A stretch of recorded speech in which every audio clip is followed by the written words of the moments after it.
Okay, everybody, welcome back to our summary and commentary series on Plato's The Republic. We are on book 6. Dr. Jim, great to have you here as always. Thank you, man. Thank you. Great to be here as always. Yeah, looking forward to it. As always, a lot to cover here in book 6. So why don't I step back, let you give the executive summary, and then we'll I like that. dive in. Yeah. So, and the funny thing is I had forgot. Okay, so I knew we were doing book 6, but I had confused book 6 and 7. So I thought we were going right to the allegory of the cave here.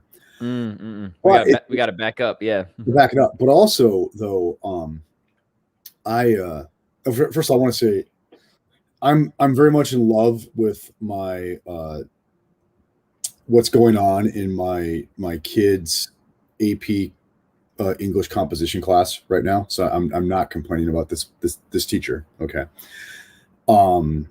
So I just want to be very clear on that, right? So that I'm really, really very happy that my in their AP composition class, my twins are reading excerpts from both the Nicomachean Ethics and the Republic, right? Oh, so, nice. Mm-hmm. Yeah, this is awesome, right? Okay, they're seniors in high school and they had to do papers on that. But so, however, the excerpting of the allegory of the cave right out of the middle of the Republic has to stop. I agree, man. We need to stop this madness. It's so abused in so many ways. Yeah, exactly. You know what I mean? And yeah, so just it then becomes this like, and this teacher has not done this, but it becomes this sort of like simulation hypothesis matrix scenario and all this that's not right. Okay, and so and the problem is what we're doing is we're reading book 6 without reading book 7, or reading book 7 without reading book 6. And people stop it. Yeah, you need to at least warm up to the form of the good. You know what I'm saying? Before we talk about the allegory of the cave. Yeah, all that. So yeah.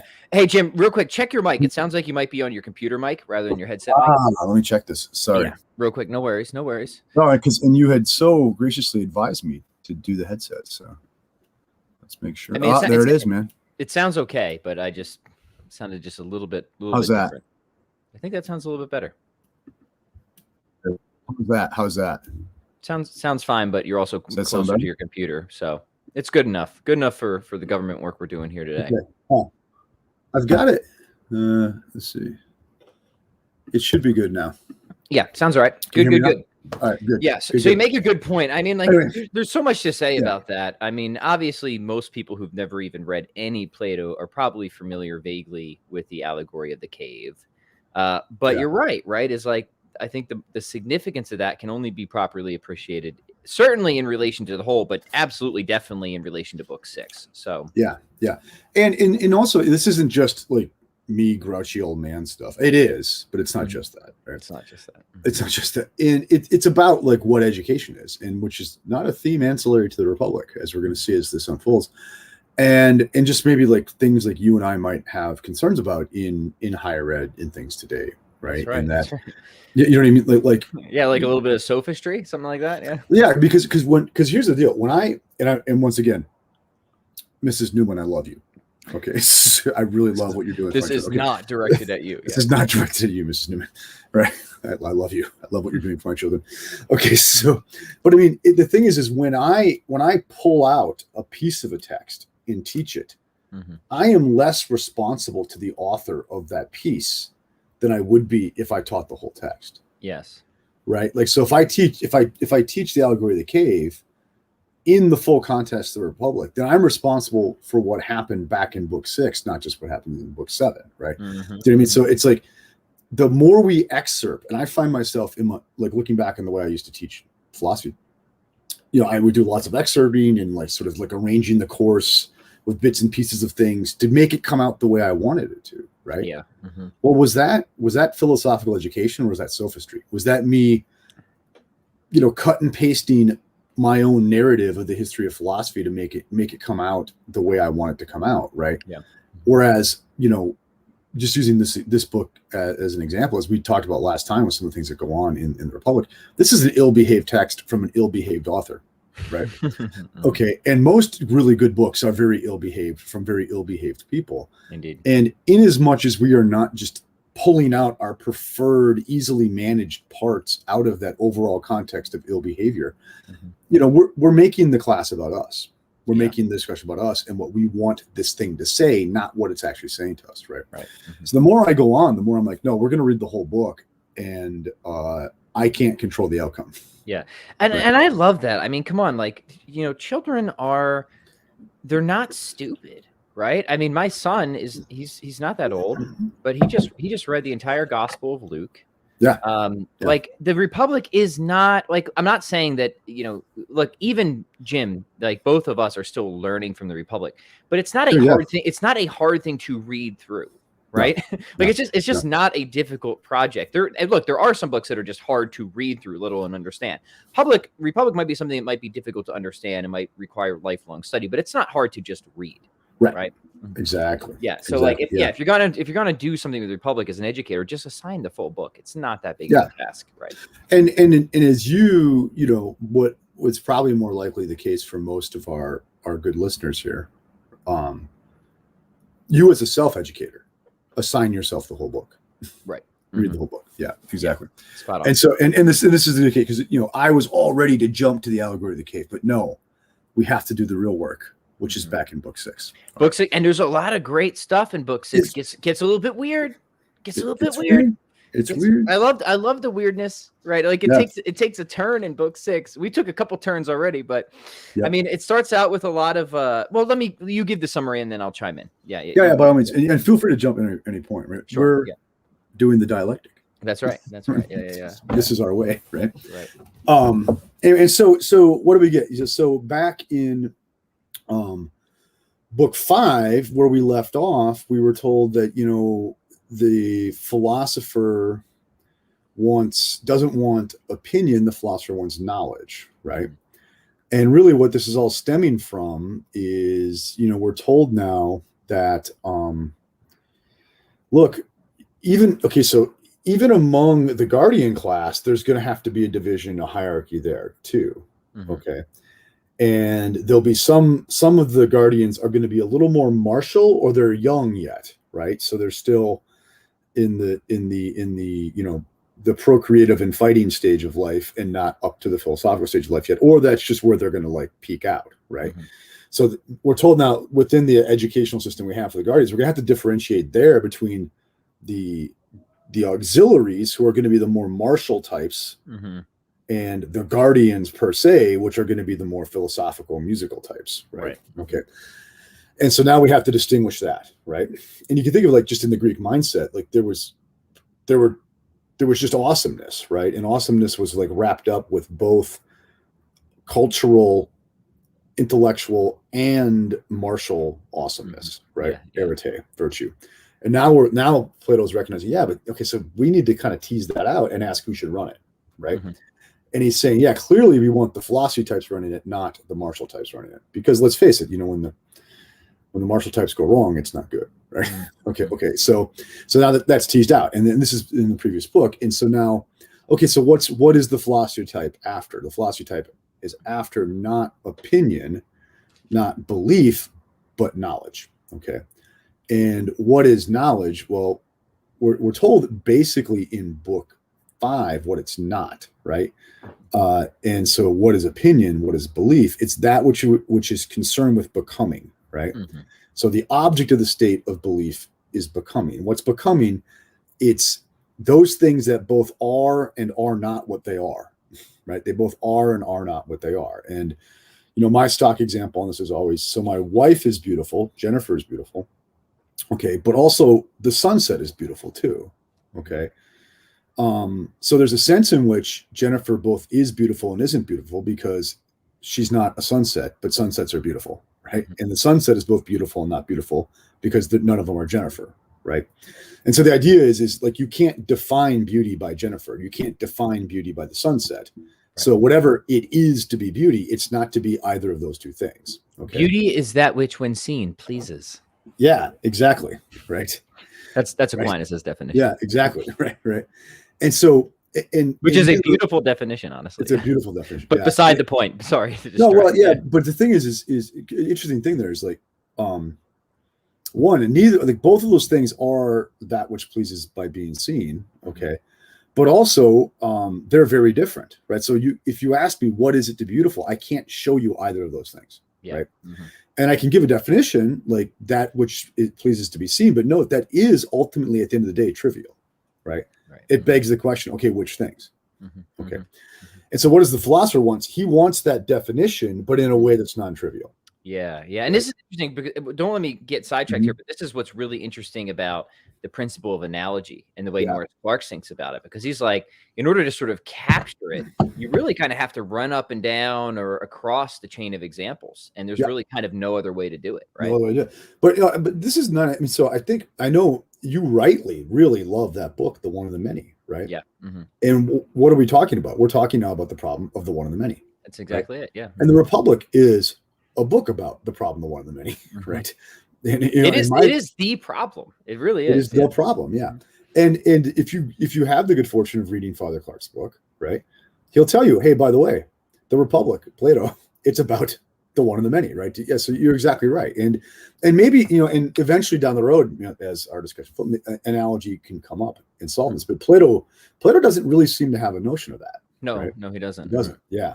Or as I'll always say, Socrates in The Republic doesn't seem to have a notion of that. Spot on. Good. Okay.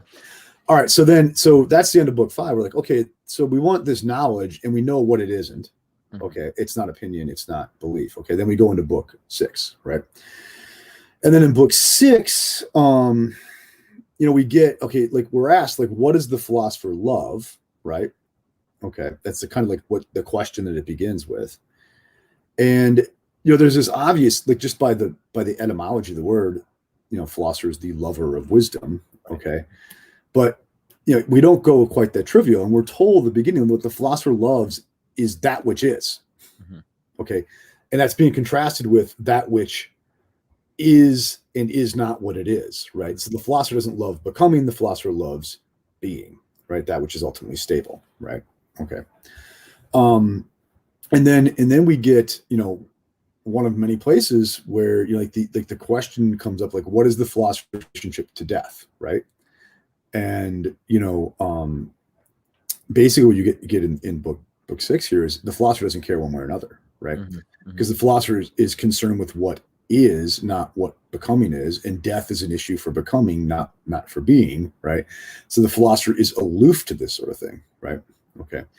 And I think this connects back very interestingly with what got the whole project off the ground in book 1 was Kepler saying, the most comforting thing about, being old, or it's only comforting, you can only be comforted in old age in as much as you're just. And then that kicks off the philosophical question of what justice is, because we want this in our dealings with death, right? Yeah. So we're kind of told here that this is going to solve like the problem that Kepler like laid out for us, right? Like the problem of death is going to get solved here because at least the philosopher's aloof to it, right? Right. Okay, so then once again, education then becomes a theme at this point, right? Okay, and it's like education is seen as it's like most important for the philosophical nature, more so than even the plain old auxiliaries, right?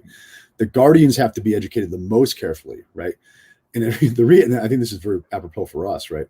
Like not just you and me, but our time, but probably for us too, is because he says the philosopher is like the best character, right? It's like the most powerful natural character, which means if well educated, it's the most like useful for the city, and if ill educated, it is the absolute worst thing that can happen. Yeah, this is one of my favorite themes in book 6. It's actually a theme. This is how you can tell C.S. Lewis read Plato, because Lewis is big on this theme. He's like, look, if a cow goes bad, it can't be that bad because a cow's not that good. Yeah.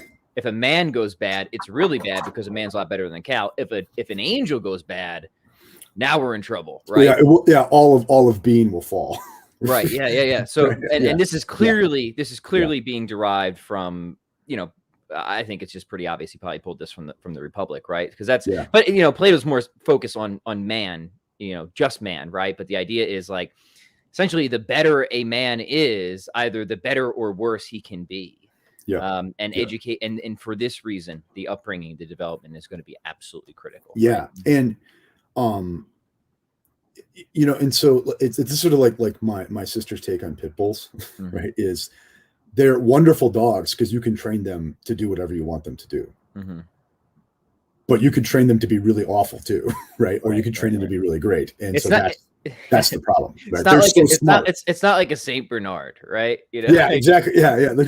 They're just kind of dumb, right? They're just kind of dumb, goofy, no matter what. It's just they're not going to be magnificently good or magnificently bad, right? Whereas like the pit bull is an exceptionally smart dog, right? So whatever way you train it, man, you have got a force on your hands here. And I can say that because I have a Saint Bernard. I know. Yeah, I know. Yeah. So Saint Bernard people, please don't hate us. Like, and I've met your Saint Bernard. What's your dog's name? Yeah, Lola. Magnificently goofy by nature, and that's lovely animal, lover, right? But let's just say let's just own up to the facts, right? Yeah, there are brighter bulbs out there. Right. Good. I'm glad we got Lola in here. Yeah. Yeah, and so and then okay, and I think this is important for what will be my read on book 7, is we then get this very, very like stark expression of pessimism about the fate of the philosopher in the city. Yeah. Right. Yeah. Like why it's just not a good landscape. For this to happen, right? For the yeah. It's like, so he says like no city is worthy of the philosopher. Right. I mean, now look at the irony though. Like we're talking about building a city to be run by a philosopher. And then we're told here, don't mistake me for actually proposing a legitimate political project here. Yeah. And the greatest sophist is just public opinion, right? Is public opinion. Yeah. And so think of it. And remember, like partly Plato was writing this as a polemic against the sophists. And what are the sophists doing? They too are running schools like Plato is, right? They're so-called educating people. Okay. But Plato would be happy to tell you, if you read the dialogue, the Gorgias, which I think would be a great follow-on for anyone. Okay. Go read the Gorgias, and Gorgias is a famous sophist, right? And he's openly saying, no, I'm training people for conviction, to be able to convince people, to get them to hold your opinions. Like he's happy to stop this at belief. He doesn't think there's anything more than becoming for us to relate ourselves to. So it's both a metaphysical and a rhetorical position for the sophists, right? Okay. Man is the measure, says Protagoras, the sophist, right? And so who's actually running the cities now are the sophists, right? And what are they they're taking the people who could be the philosophers, and they're educating them very, very badly, right? And so this, you can see what Plato's saying here. This is a disaster waiting to happen. That's right. This is a disaster waiting to happen. Right? Just describing the modern academy, honestly. Yeah, he's describing the modern academy. He's describing the Greek culture that's about to get its ass kicked by the Macedonian culture, right? Okay, right. All these things. Okay. And so you see my point is like, you can like what this whole business of education here is a shot at the sophists to say, you are not trying to train philosophers, but you're taking the most talented people and you're training them to be this other thing, these sophists, and that is a recipe for disaster. Yeah. And in fact, but now here's the thing: is it's not clear, or Socrates, whoever's voiced this really is, thinks this is an actual possibility to be overcome in a real city. There is no home for the philosopher in the city, right? Which, once again, the irony with what the overall project of the book is really rich there. Yeah.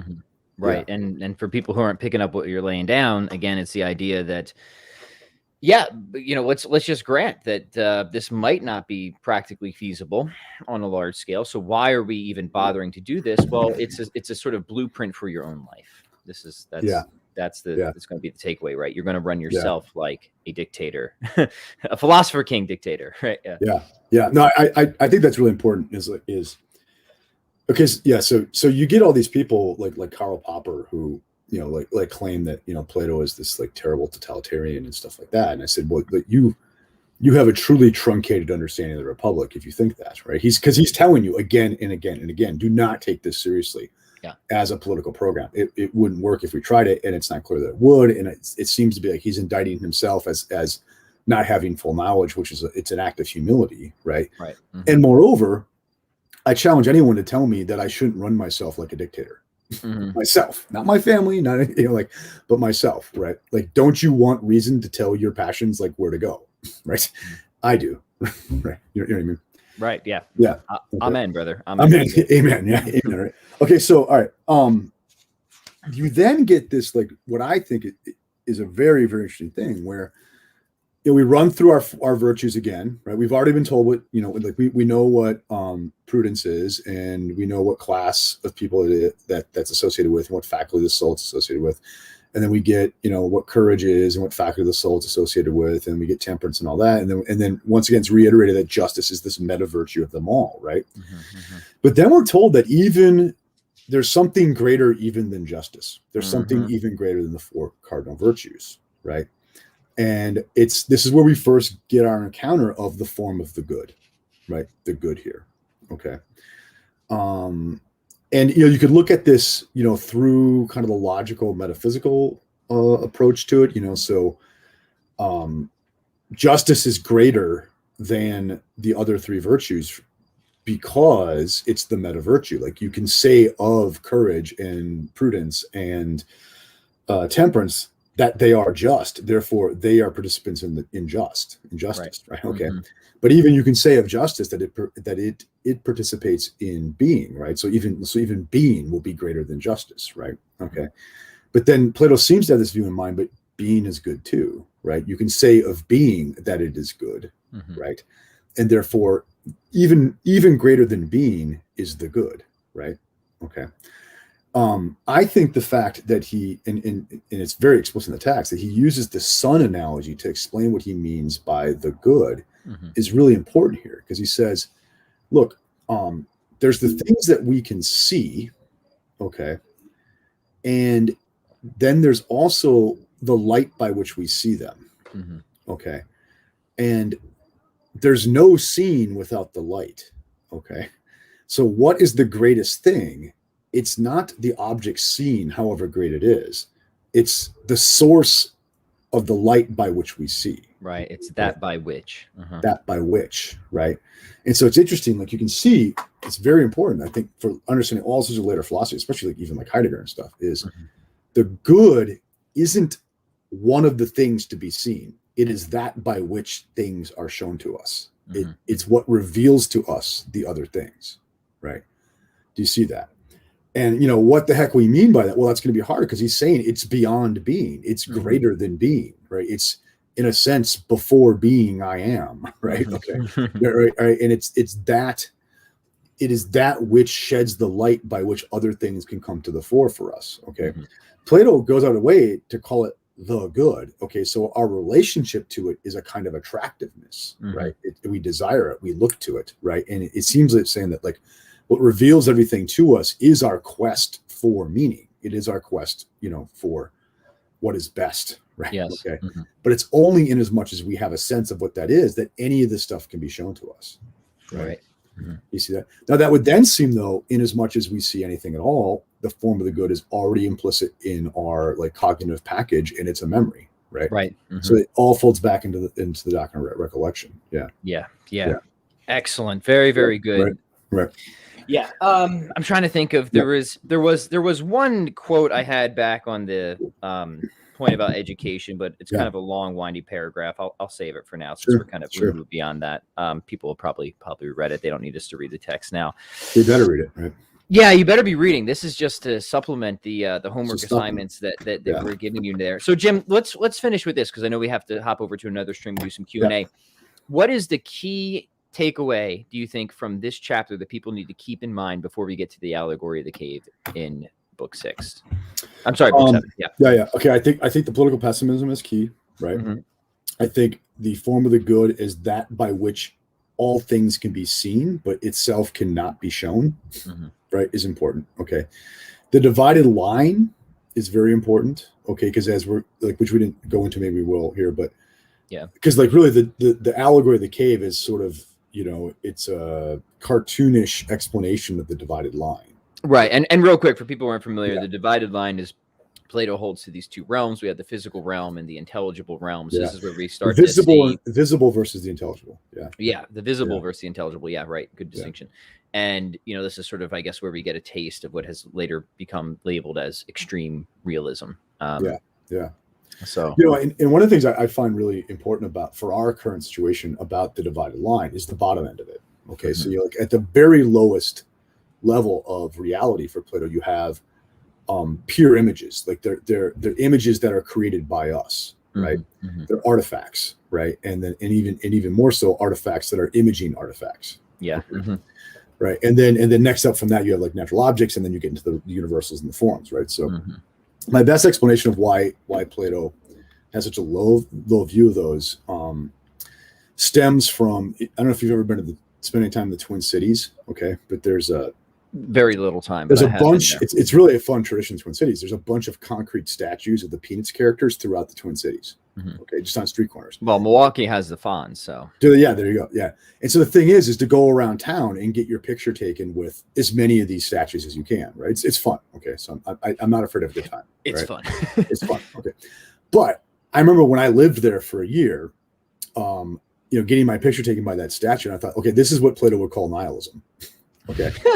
because like what are we doing? Like we're pursuing, like we're spending our time getting images made of ourselves with images of nothing. That's perfect. It's great. Like you want a third order image of yourself of an image of a fictional image. Right. We're getting further and further and further away from. Yeah, like we are like running from the good as fast as we can. We are running from the real light as fast as we can and chasing the shadows cast by the light fast as we can. Yeah, nothing against the Twin Cities, love it. Right? Okay, nothing against the Peanut statues, but you see, like, but I mean, and I remember thinking this in 2002 when I lived in St. Paul, right? And think of it now, like how much time do we spend like snatching selfies of ourselves, right? So that, like, that image can be like put up on another image, right?